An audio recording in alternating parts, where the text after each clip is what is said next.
Gaafa obboleettiin kiyya biyya Arabaa deemuuf kaatu ishee gaggeessuuf olloota keenya keessaa namni manatti hafe tokkoyyuu hin jiru. Hunduu ishee gaggeessuuf buufata xiyyaaraa Booleetti girrisee yaa'e. Jiraattota ganda keenyaa keessaa lammaffaa irratti biyya alaa kan deemte obboleettii kooti. Namni barbaade qabsiisuu danda'a. Ishee dura kan deemte mucaa obbo Baaffisee qofa ture. Abbaan ishee sababiinsaa obbo Baaffisee jedhamanii waamamaniif gaaf sangaatu dhale jedhanii waan nama sobaniif. Uummanni jaalala isaan sobaaf qaban ilaalee Baaffisee jedhee isaan moggaaseef. Osoo gaazexeessaan obboleettii kiyyatti maayakii qabee biyya alaa deemuudhaaf fakkeenya gaarii kan siif ta'e eenyu jechuun gaafate Miilindaadha jettee waan himattu natti fakkaata. Miilindaan mucaa obbo Baaffisee ishee osoo biyya Arabaa hin deemin dura Miiliyoonee maqaa jedhamu waamamtu turte.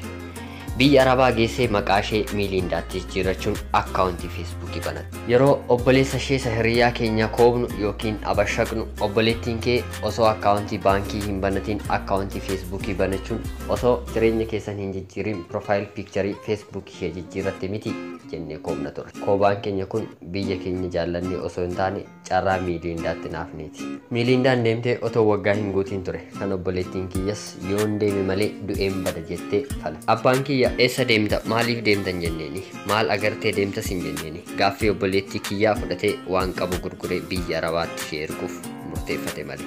Nutis gaggeessuuf kunoo hundi maatiin keenya ollaa dabalachuun Boolee jirra. Dhugaadha.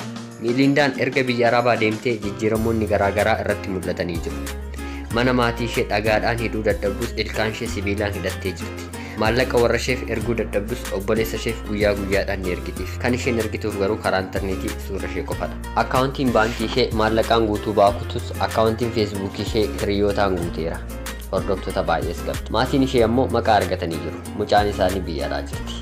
Obboleettiin kiyyas jireenya itti cimus galiin maatii keenyaa gadi bu'aa ta'u sana caalaa Miilindaa laaltee biyya Arabaa deemuuf murteeffatte. Dooktaroota ajajeefii ta'een beeku malee obboloonni koo shamarranii hundi biyya alaa baay'ee jaallatu. Akka biyya alaa jaallatan osoo anaan kan jaallatan ta'e silaa biyyaa bu'uun hin yaadan turan. Sababiinsaas yoo deemne isa yaanna waan jedhanii.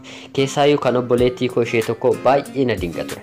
Biyya alaa akka haadha isheetti jaallachuu isheerraa kan ka'e harmee koo osoo hin taane xaaliyaanota biyya weeraruu dhufan irraa waan dhalatte natti fakkaata. Shakkii koo kana akkan ittiin fufne kan na godhe garuu amala xaaliyaanotaa waan tokkoyyuu irratti arguu dhabuu kooti.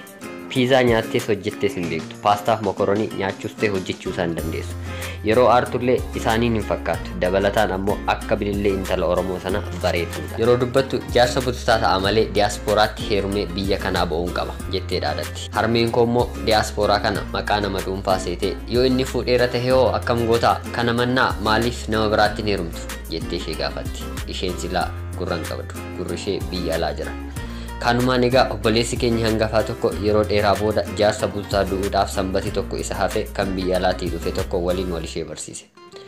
Obboleettiin kiyya guyyaa jalqabaa namicha duukaa wal bartee gammachuun fuula isheerraa dubbifame fuula Isiyaaq Niwutoon yeroo foormulaa I=cm² jedhu sana argate illee irraan dubbifame. Gammachuun akka safara abbaati. Safarri isaa tokkoof guddaa kaaniif xinnoo kan isa tokkoof xinnaa isa kaaniif guddaa ta'uun isaallee beekamaadha.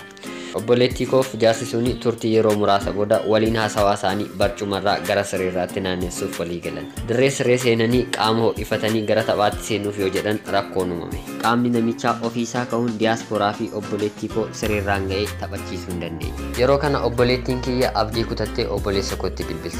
Maalidhaa qaamni namichaa on ka'u jettee gaafatti. Yoona kana obboleessi koo baay'ee aare kiriikii gommaa konkolaataa siifan fida isaan kaaftaa jedhee bilbila irratti cufe. Ergasii biyya alaas nama biyya alaa dhufes dhiiftee biyyatti hafte. Amma immoo obboleettii koo kan biraa gaggeessuuf maatiin hundi mana cufannee Boolee jirra. Kan namni hangi kun yaa'e ishee gaggeessuuf moo jaalala obboleettii kiyyaaf qabaniif jecha osoo hin taane yoo ani gaggeessuu ni dhiise achi geessee gargaarsa na dhowwatti laata shakkii jedhurraan kan ka'edha.